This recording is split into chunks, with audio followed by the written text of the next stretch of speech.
दोस्तों नमस्कार। मैं अपने YouTube चैनल के माध्यम से आपके सामने एक अहम खबर के साथ हाजिर हुआ हूं। वो खबर ये है कि यूपी में मुस्लिम राजनीति के वो बड़े चेहरे जिनकी भूमिका हर चुनाव में अहम है, चाहे वो लोकसभा का चुनाव हो चाहे विधानसभा का चुनाव हो, मुसलमानों की जो आबादी है वही जीत और हार का जो ग्राफ है वही तय करती है। जैसे कि मैं आपको बताना चाहूँगा कि उत्तर प्रदेश की राजनीति में मुसलमान आबादी विधानसभा में ही नहीं बल्कि लोकसभा चुनावों में भी हार जीत का गणित तय करती है। इसमें इसी आबादी से निकलकर आने वाले नेताओं की अहम भूमिका होती है। उत्तर प्रदेश भारत की सबसे अधिक आबादी वाला राज्य है। देश की कुल आबादी का 16.51% यहाँ बसता है। ये बात भी जग जाहिर है कि इस सूबे में चुनावों में हुई हार जीत का गणित देश की सरकार बनाने में अहम भूमिका निभाता है। साल 2011 की जनगणना पर नज़र डालें तो यूपी की कुल आबादी 19.58 करोड़ रही और इसमें 3.84 करोड़ मुस्लिम रहे। इस हिसाब से देखा जाए तो सूबे की कुल आबादी 20.26% मुस्लिम समुदाय के प्रतिनिधित्व करता है। यही वजह है कि सियासी शतरंज बिसात पर मुस्लिम वोट बैंक की अहमियत को अनदेखा नहीं किया जा सकता। यहाँ विभिन्न राजनीतिक दलों की हार जीत का दारोमदार मुस्लिम नेताओं पर रहता है। यूपी के यही मुस्लिम नेता अपने प्रभाव से इस समुदाय का वोट बैंक खींचते हैं। ऐसे कुछ असरदार और रौबदार नेताओं में आजम खान, मुख्तार अंसारी, नसीमुद्दीन सिद्दीकी हैं, तो इमरान मसूद, शफीकुर रहमान बर्क, नाहिद हसन, हाजी फजलुर रहमान, एसटी हसन जैसे जनता के बीच मशहूर चेहरे भी शामिल हैं। इसमें दो राय नहीं, लोकसभा 2024 को चुनावों में भी इन चेहरों पर दांव लगाकर राजनीतिक पार्टियां मुसलमान वोट पाने की कवायद करेगी।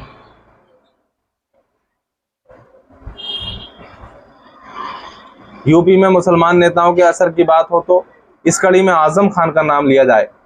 ऐसे कैसे हो सकता है कि सपा की रीढ़ कह जाने वाले आजम खान का नाम यूपी के प्रभावशाली नेताओं के तौर पर सामने आता है।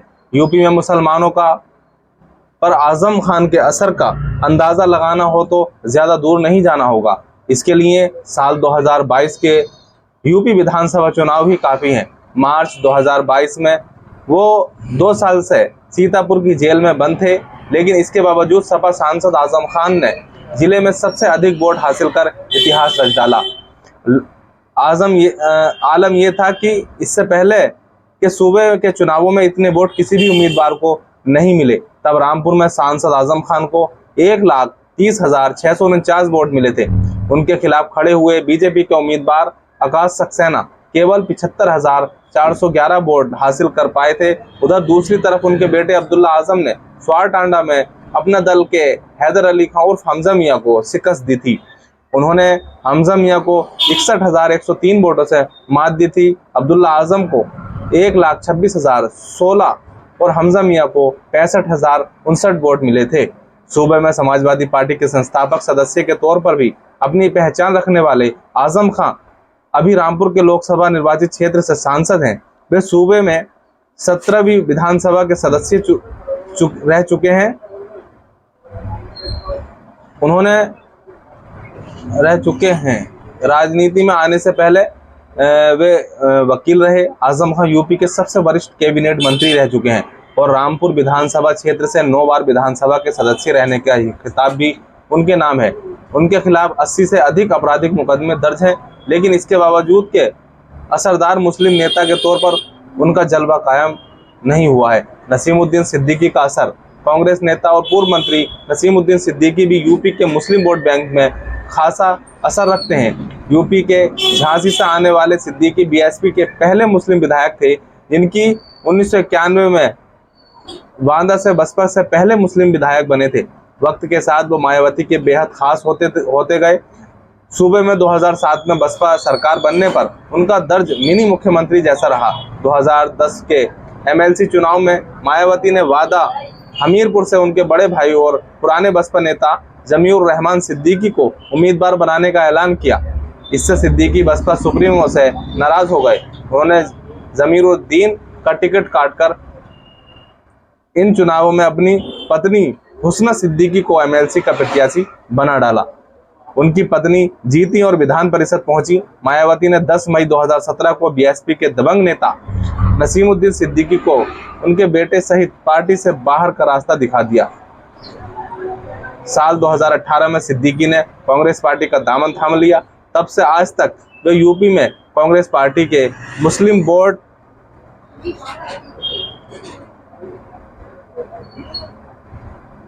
बोर्ड जुटाने में लगे हैं। मुख्तार अंसारी का दबदबा। मुख्तार अंसारी भारतीय राष्ट्रीय कांग्रेस के अध्यक्ष रहे। मुख्तार अहमद अंसारी के पोते हैं।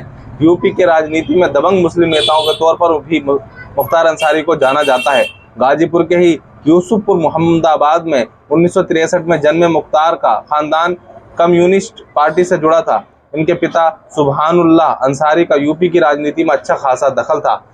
बड़े भाई अफजाल की हौसला अफजाई ने उन्हें राजनीति में उतारा। साल 1985 में गाजीपुर की मोहम्मदाबाद सीट से अफजाल पहली बार कम्युनिस्ट पार्टी के विधायक चुने गए। इसमें मुख्तार का खासा योगदान रहा। इसके बाद उनकी राजनीति के फलक पर छा जाने की चाह बढ़ती गई। वो गाजीपुर की किसी सीट से विधायकी का चुनाव लड़ना चाहते थे। बात नहीं बनी तो बीएसपी के हो लिए। मायावती के कहने पर साल 1996 में मऊ चुनावी दंगल में कूदे। मुस्लिम बहुल्य सीट से मुख्तार के लिए मनचाही मुराद साबित हुई और वो यहां से पहली बार बीएसपी के विधायक बने।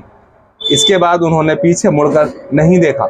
साल 2017 तक भी लगातार उनका यहां से पहली बार दबदबा इस सीट पर कायम रहा। इसके बाद 2002 में मुख्तार अंसारी मऊ से विधायक चुने गए। साल 2005 में मुख्तार पर मऊ में दंगा कराने के आरोप और वो समर्पण का गाजीपुर जेल चले गए। साल 2018 में उन्हें उन्नाव जेल भेजा गया। मुख्तार विधायक लगातार बने लेकिन सांसद बनने की इच्छा को उन्हें बीएसपी के उम्मीदवार के तौर पर साल 2009 में बनारस से बीजेपी सांसद मुरली मनोहर जोशी के खिलाफ लोकसभा चुनाव लड़ा। तब उन्होंने उसके लिए आगरा सेंट्रल जेल से ही पर्चा भरा था। इस चुनाव में 17,000 वोटों से हारे मुख्तार को मायावती ने बाहर का रास्ता दिखा दिया। इसके बाद अफजाल, मुख्तार और सिगाबतुल्ला तीनों भाई कौमी एकता दल पार्टी बना डाली। साल 2014 लोकसभा चुनाव में मुख्तार अंसारी घोसी संसदीय सीट से हार का सामना करना पड़ा। कौमी एकता दल 2017 बीएसपी में शामिल हो गए। इसके बाद मुख्तार को मऊ सदर से टिकट मिला और वो फिर विधायक बन गए। अभी वो सुहेल देव भारतीय समाज पार्टी में हैं। जैसे कि आप जानती हैं कि ये कुछ नेता हैं मुस्लिम जो कि उत्तर प्रदेश की राजनीति में खासा अपना दबदबा रखते हैं। आजम खान की बात करें तो आजम खान उत्तर प्रदेश ही नहीं बल्कि पूरे हिंदुस्तान में मुसलमानों की एक आवाज़ बन चुके हैं। मुस्लिमों में उनका एक खासा दबदबा है। मैं इन सब बातों के साथ आपसे विदा लेता हूँ। फिर मिलता हूँ एक नई वीडियो के साथ। जब तक अपना ख्याल रखें। जय हिंद।